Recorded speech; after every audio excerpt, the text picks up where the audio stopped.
Assalamualaikum warahmatullahi wabarakatuh.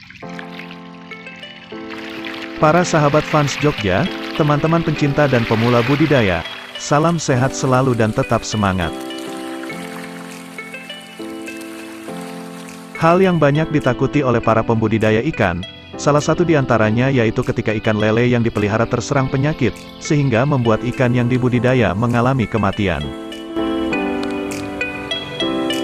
Ada berbagai macam penyakit yang biasanya menyerang ikan, terutama saat ikan masih berusia muda atau masih benih. Salah satu penyebab penyakit pada ikan yang kita budidaya, yaitu ikan yang kita pelihara sedang terserang virus yang mengakibatkan kematian massal dalam waktu singkat. Salah satu penyakit yang sering kita dengar atau kita alami sebagai pembudidaya, sebagai momok yang mengerikan yaitu Aeromonas yang disebabkan akibat bakteri. Para sahabat fans Jogja, pecinta dan pemula budidaya perikanan, pada kenyataannya di lapangan, tak hanya penyakit Aeromonas yang disebabkan bakteri yang menjadi momok menakutkan, akan tetapi ada satu lagi penyakit yang disebabkan oleh virus yang lebih parah lagi, karena akan mengakibatkan kematian massal dalam waktu singkat. Mengenai virus yang sering menyerang ikan dalam budidaya ikan lele, salah satunya yaitu virus channel cutfish atau semacam penyakit herpes pada ikan lele. Untuk itu kita sebagai pembudidaya, harus selalu mewaspadai ikan yang kita pelihara jika timbul gejala yang tidak biasa, maka kita harus lakukan pengecekan apakah ikan-ikan yang kita pelihara sedang terserang virus ini. Biasanya, serangan virus herpes ini menyerang ikan yang terinfeksi suatu penyakit lain. Selain itu juga menyerang ikan yang dalam keadaan lemah. Serangan virus CCVD atau virus herpes ini, pada umumnya terjadi pada ikan yang masih benih dengan gejala, penurunan aktivitas makan dan banyak bergerombol dan menggantung di permukaan. Sahabat fans Jogja, lalu, apa saja ciri-ciri ikan yang terinfeksi oleh virus ini?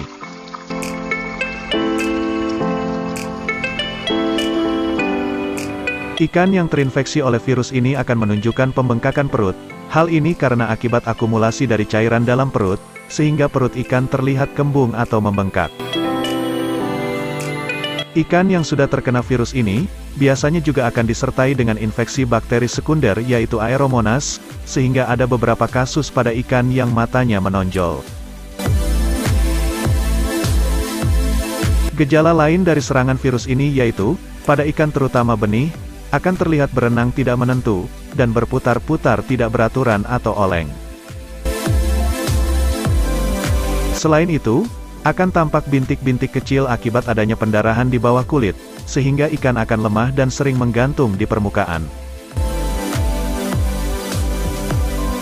Tanda lain dari ikan yang terserang virus ini yaitu, ikan kelihatan pucat dan pangkal kepala membengkak atau terlihat benjol pada kiri kanan. Para sahabat fans Jogja, penyakit pada ikan lele akibat virus ini, merupakan salah satu penyakit yang berbahaya karena tingkat kematian pada benih lele dapat meningkat hingga 95%. Sementara benih ikan yang bertahan dan tidak mati, akan membawa virus dan ditularkan pada ikan lain.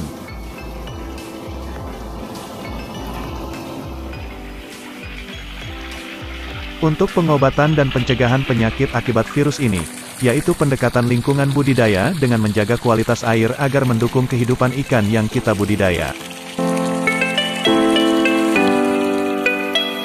Melakukan pembersihan dasar kolam, dan menjaga media wadah budidaya agar selalu bersih dan sehat dengan pemberian antiseptik secara teratur.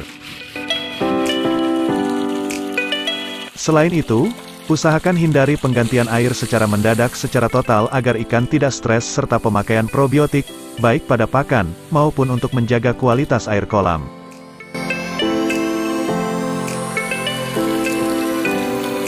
Teman-teman pemula dan pecinta budidaya, selain dari hal-hal di atas, faktor pemicu dari serangan virus ini yaitu, akibat fluktuasi suhu air, degradasi kualitas air dan padat penebaran benih lele yang tinggi.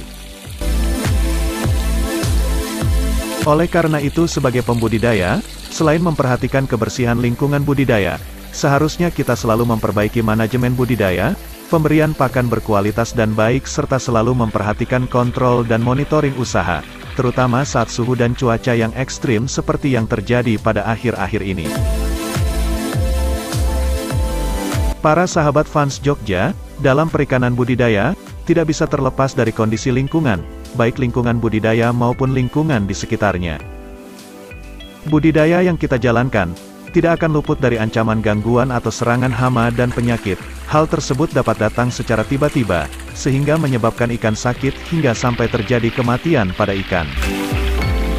Sebelum penyakit tersebut menyerang ikan yang kita budidaya, sebaiknya melakukan tindakan pencegahan karena lebih mudah dilakukan, ketimbang mengobati ikan yang sudah sakit. Semoga bermanfaat, dan jangan lupa, like, komen, share dan subscribe channel Fans Jogja agar lebih berkembang dan semakin bersemangat berbagi. Salam sehat selalu, tetap semangat dan sukses berbudidaya. Terima kasih. Wassalamualaikum warahmatullahi wabarakatuh.